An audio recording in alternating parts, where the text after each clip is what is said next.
welcome back to the channel. I'm Sarah and this is my weekend review. I'm going to talk about quickly the things that I've read this past week, the things I've hauled this week, and if there's anything on my radar or I'm expecting to come in. Radar? I don't have any DNFs of any merit to talk about this week. Last week I DNF'd like a champ. But this week I haven't really DNF'd anything of note. I tried a couple of things that just didn't hold my interest, and they're not really worth mentioning. So no DNFs to talk about. I have been reading a lot of manga for the 30 and 30 manga challenge that Izzy and Shay and a few other people, Ashley, a few other people are hosting, and I'll link those down below for you. So before I talk about the manga, I will talk about the two novels I finished reading, and that would be, I finished The Weight of Blood by Tiffany D. Jackson, which was really, really good. I have been sitting on that one for a while trying to decompress from it. I really wanted a few people to die that didn't die. But that's okay. I also see what she was doing with that she let them live. And just the way she took apart a lot of issues like allyship and white performative action and all this stuff, it was just fantastic. And there was at least one scene where I was reading the book. My husband and my daughter were sitting in another chair directly beside me, and I was at the climax and I kept waiting for something to happen and it didn't happen, and then something else happened and I was reading my Kindle going, oh my god. So it's got a fantastic climax. Highly recommend that if you're into horror. I also finished the Book of Gothel, which I had mentioned before. I am super on the fence with this one. The main character in that is super unlikable, which is not a problem typically for me. But it does this strange thing with the themes of motherhood that seem to come almost out of nowhere. And themes of motherhood are usually very hit or very miss for me. And in this one, I think they were a hard miss just because we spent the whole novel with Heloise, the Gothel character, Mother Gothel, being so inherently selfish and so self-driven. And then all of a sudden in the last 60 pages, there's this spur of like mothering and like mother energy. I am mother, I protect, and all this stuff. And I could see where she tried to sort of foreshadow that earlier in the book, but it just felt very... You can be a mother and be a mother for the wrong reasons, and I think perhaps that's what that felt like to me. So I'm on the fence with that one. I think I ended up giving it a 3 stars just because there were a lot of things about it I enjoyed, but overall I don't think the themes pulled off correctly for me. It was not great for me. We'll just leave it at that. It wasn't great. But now to the manga that I read. I read some really good manga. The first thing I finished is Donuts Under the Crescent Moon. This is volume 3, the 4th volume, and the final volume comes out February 14th of next year, so I'm very excited. This is an absolutely fantastic, very slow, sweet Yuri manga series. I highly recommend if you like that sort of thing about two co-workers who are becoming best friends and then gradually are learning what love is and falling in love. And it also looks at things like depression, finding oneself when you're an adult and you should know these things, and what's it like to fit in, and the idea of doing what you think you should be doing as opposed to what you want to do and what makes you happy. It's all very well done, I think, in this series, and highly recommend it. I super enjoyed the 3rd volume and I'm very, very excited to read the 4th one. I reread Blue Box. It's the only thing I have physical that I read this past week. Everything else has gone back to the library or I read on my Kindle. I reread this for 30/30. Loved this as much this time around as I did the first time I read it. First time I read it as it was coming out on the Viz app. It's still coming out on the Viz app, but this only covers the first few chapters. Fantastic. This is a sports romance manga about a boy who plays racquetball and a racquetball. Don't quite know the difference. and a girl who plays basketball, and how they end up living together. They're not related, but they end up living together, and he's got a massive crush on her. It's very cute. If you enjoy sports manga, it's a big recommend from me. I then read volumes 12 and 13 of Beastars, which is a ongoing series that I'm following. I super enjoy. I do not care for the anime, but I love the manga. I can't say anything about what happened, except that I think these are diving into a new arc that takes place outside of the school setting, which I was not expecting, but considering the ramifications of like volumes 9, 10, and 11, it kind of has to be outside school. This series is fantastic. The hype, I don't know, really gives across what the story is about. And for me, the anime was very off-putting because of the way it was, the themes it almost seemed to be leaning into, so I didn't like the anime. But I do recommend the manga series, especially if you like the more coming-of-age, introspective sort of things and finding yourself and struggling with your place in the world. These would be a fantastic read for you. But loved those two. Then let's see. Oh dear.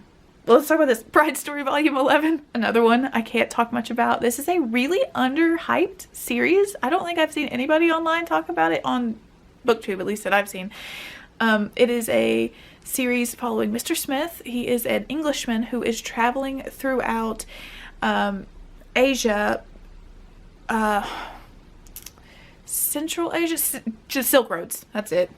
Lost the words. He's traveling down the Silk Roads, and we're meeting these different people in these different cultures and these different families, and seeing what their traditions and their marriages and their relationships were like. And it doesn't always focus on Mr. Smith. Sometimes it only touches on him being in a town, but we get the story of like a woman and her husband, or this young girl who's, oh my god, I love her. This young girl whose family's, you know, trying to make a marriage for her, but then her family's home burns down, and it's these struggles and stuff that we see. It's all very happy stories, so there's nothing super heavy to cope with, and we do get reoccurring characters. So we've met a cast of characters, and then they reoccur over volumes. So this one focused specifically on Mr. Smith and a reoccurring character called Talus, who we met very, very early in the series, and she's finally caught up to Mr. Smith and their relationship, which I think is very sweet. I'm interested to see how that pans out moving forward, because I know he has reached one end of his journey, and now he's going to circle back down this pretty much the same route he took. So we're going to revisit everyone. So it was him to one point, and now he's going back.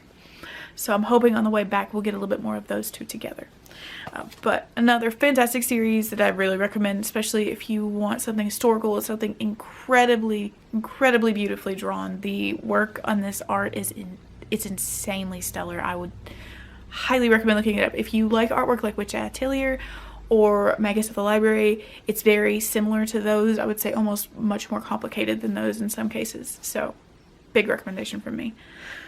Not sure if I would recommend this. I read the first 2 volumes of Chainsaw Man. No, technically I had read almost all of the first volume. I thought I had read the first volume, but I hadn't finished it. And I don't know if I see the appeal. It is intensely readable, which is why I have read 2 volumes of it. I can blow through it. It's super easy, super quick. It does have funny moments. And like, I finally think I understand what the mangaka is doing with the story and the theme he's trying to hit, which is basically, you know, the idea of the noble hero. These are very much not noble heroes. Denji just wants to touch boobs. That's his whole personality. And then he just wants a kiss, and that's it. Literally nothing else is in that brain. And so, like, I get that maybe it's a send-up of the... Hold on. Okay, yeah.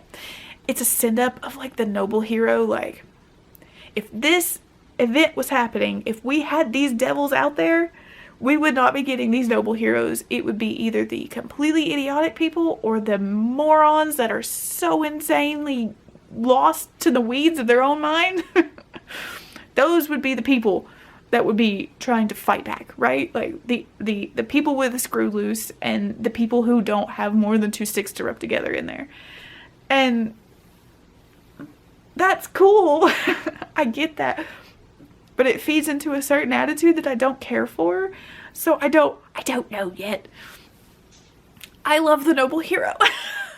So I don't know how to feel about the series yet. I will probably read a little bit more of it just because it is so easy to read. But I don't know.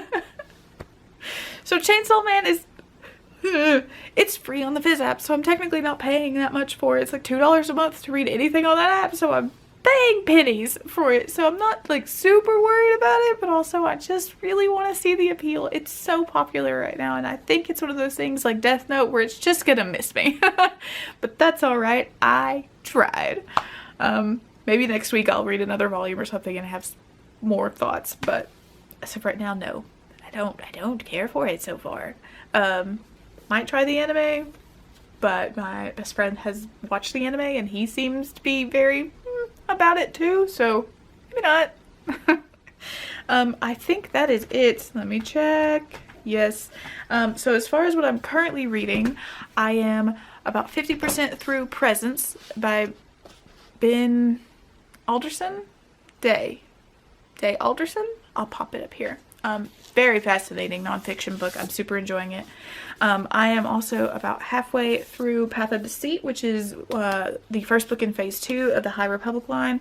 I'm going to try to finish this in the next day or two because I just got the third book in, or the second book in that line.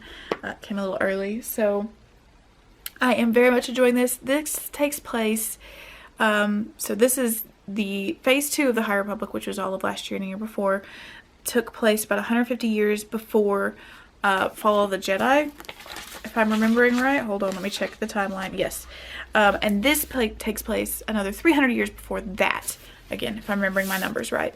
So if you want to jump into the Star Wars books, either this book would be a great place to jump in, or the Light of the Jedi, which is book 1 of phase 1 from last year, would be a good place to jump in. I also really recommend the comic book series from last year. The first arc of it is complete and it was fantastic. It leaves on a cliffhanger. Don't know where it's going to go, so fair warning. I'm going to start Wishful Thinking today too. I haven't started it, but I do have it, and this was on my October TBR. I just did not get to it, so we're going to start that. For books that I've hauled, as I mentioned, the second phase 2 book, Quest for the Hidden City, came in. This is one of the middle grade books, so this will be a quick read. These are super cute and fun, and these usually have, full color illustrations kind of scattered throughout. I absolutely love those. So that one will be read soon, probably as soon as I finish Path of Deceit. Yes, as soon as I finish that. I also got spoilers for FairyLoot. If you don't want spoilers for your FairyLoot box, skip forward a little bit. I got the FairyLoot box for October, and that is Poster Girl by Veronica Roth. I have not read a Veronica Roth since her YA days, which were my YA days, which were ages ago. I mean, I still read it, but like when I was hardcore into it, she was writing. This edition has got the very cool sprayed edges, and it's blue instead of red with a naked hardcover underneath. What's right is right. So I don't know anything about it. I will give it a shot. I really like the eyeball, but I'll give it a shot. I don't know what to think of it, so we'll see. And finally, Empire of Exiles, which I technically have an arc of, but I was very, very excited for. So I'm going to read this very, very soon so I can get that review turned in. This is the first book in a new series called the Books of the Usurper. Not very long, but from Orbit. Can't say much about it, just that I am excited for it. I think that's it. The only things that I have added to my radar, I have a used copy of Master of Sorrows coming to me in the next week or two. Should be here for next week's video. I heard about that from Stephanie and Aaron's videos. I'll link those below. And then some Kate Elliott. I really need to get back to Kate Elliott. The last time I read Kate Elliott was, I read the first book in her is it called the Seven Stars series? I'll put the first book on the screen. When I was a wee child, I think I was probably 12 or 13. I had the whole series, in fact, as it was coming out. Not as it was coming out, but I had a bunch of like the hardcover editions because they were very readily available at the time. But I never did finish it. So I would like to revisit Kate Elliott, as she has been popping up on Reddit a lot lately. But that's about the only thing I've added to my radar recently. But that's it. That's it for this week in review, I suppose. If you've read any of these, have thoughts, or want to read them, anything like that, let me know. Anything I should be looking forward to or know about moving into the next week, I'd love to hear it. Like, comment, subscribe, all the good stuff, and I will talk to you guys next time. Bye.